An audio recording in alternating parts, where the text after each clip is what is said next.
سیدنا یزید بن سلط جوشی رحمۃ اللہ تعالی علیہ کا بیان ہے۔ آپ فرماتے ہیں کہ میں ایک مرتبہ اپنے زاہد عبادت گزار دوست سے ملنے کے لیے بصرہ گیا تھا۔ جب میں ان کے گھر پر پہنچا تو میں نے دیکھا کہ ان کی حالت بہت نازک تھی اور وہ شدت مرض سے قریب المرگ تھے، آخری وقت تھا ان کا۔ ان کے باپ، ان کی ماں، زوجہ، بچے ان کے ارد گرد کھڑے رو رہے تھے۔ میں جب پہنچا میں نے سلام پیش کیا اور پوچھا کہ اس وقت آپ کیا محسوس کر رہے ہیں؟ تو میرے دوست نے جواب دیا، میں اس وقت ایسا محسوس کر رہا ہوں کہ جیسے میرے جسم کے اندر چونٹیاں رینگ رہی ہیں، چونٹیاں جسم میں گھوم پھر رہی ہیں۔ جب انہوں نے، میرے دوست نے اتنا کہا تو ان کے والد کھڑے ہو کر کے پاس میں رونے لگے۔ میرے دوست نے پوچھا، میرے شفیق باپ، آپ کو کس چیز نے رلایا؟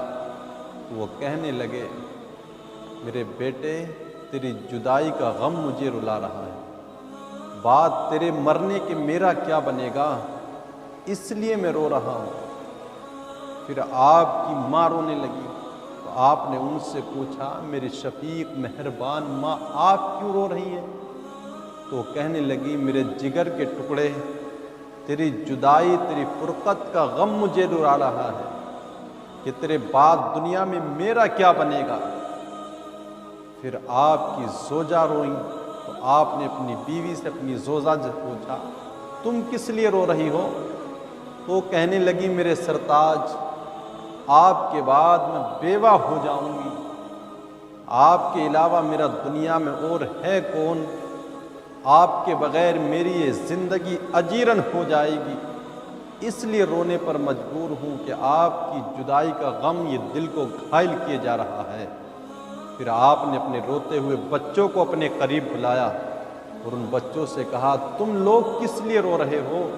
تو بچے کہنے لگے، آپ کے مرنے کے بعد ہم یتیم ہو جائیں گے، یتیمی کا داغ ہمارے سر آ جائے گا، سایہ پدری ہمارے سر سے اٹھ جائے گا، اس لیے ہماری دنیا تو اندھیر ہو جائے گی آپ کے بغیر، اس لیے آپ کی جدائی کا غم ہمیں رونے پر مجبور کر رہا ہے۔ جب ہر ایک سے آپ نے پوچھ لیا کوئی کس لیے رو رہا ہے، کوئی کسی لیے رو رہا ہے، تو یزید بن سلط جوشی کہتے ہیں، پھر میرے ان دوست نے آخری وقت میں اپنے گھر والوں سے کہا، کیا تم میں سے کوئی ایسا بھی ہے جو اس لیے رویا ہو کہ مرنے کے بعد قبر میں میرا کیا حال ہوگا؟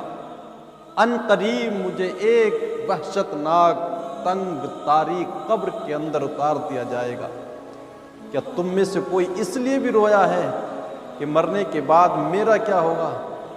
مجھے قبر کے اندر منکر نکیر سے واسطہ پڑنے والا ہے، مرنے کے بعد مجھے میرے رب کے حضور حساب و کتاب کے لیے کھڑا کیا جائے گا، اس وقت میرا کیا بنے گا؟ تم میں سے تو ہر ایک جو بھی رویا اپنے نفعوں کے ختم ہو جانے کی فکر میں رویا، اپنی دنیا کے لیے رویا ہے، تم کوئی بھی میری فکر کر کے نہیں روئے، کوئی اس فکر میں نہیں رویا مرنے کے بعد میرا کیا بنے گا، ہر ایک کو اپنی پڑی ہوئی ہے۔ کہتے ہیں میرے دوست نے اتنا کہنے کے بعد ایک چیخ ماری درد بھری اور روح کف سے انسری سے پرواز کر گئی۔ پیارو، جدائی کا غم تو ہر ایک رشتے کو ہوتا ہے، لیکن ہم اپنے نفع کی خاطر آنسو بہا رہے ہوتے ہیں۔ باپ مر جائے گا تو اولاد سمجھتی ہے اب ہمارا کیا ہوگا، بیوی کہتی یہی تو ایک آسرا تھا زندگی میں، یہ بھی چلا جائے گا، بوڑھے ماں باپ کہتے ہماری کمر ٹوٹ جائے گی، ہر ایک کو اپنی فکر لگی ہے۔